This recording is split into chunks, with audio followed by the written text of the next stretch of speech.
otsustasin tulla keeleteadust õppima, sest et keeled on mul alati hästi välja tulnud ja huvitavad mind ja seega ma otsustasin natuke oma annet ära kasutada, aga muidugi ka see, et eesti keelt ja meelt tuleb ikka hoida ka.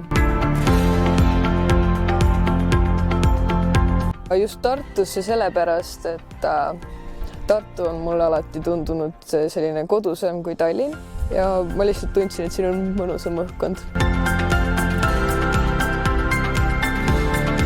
Ma olen väga palju huvitavat õppinud, palju sellist keele kohta, mille peale ma poleks enne tulnudki.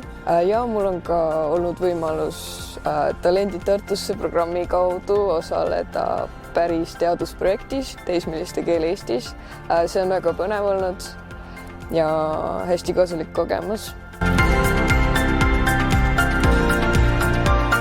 Üllatuslik on võib-olla olnud see, et kui palju meil on valikuvabadust just õppekava mõttes. Ei ole sellist konkreetset kivisse roiutud õppekava, vaid saad ka ise hästi palju aineid valida. Minu soovitus on võib-olla see, et ei tasu arvata, et keeleteadus on selline keele toimetamine, et me parandame siin komavigu või teeme selliseid asju, et tegelikult see on väga lai eriala ja lisaks sellele saab siin õppekaval ka hästi palju teada Eesti ja üldse soome-ugri kultuuri kohta üldisemalt ja see on ka hästi põnev. Praegu minu tulevikuplaanid ei ole väga konkreetsed veel, aga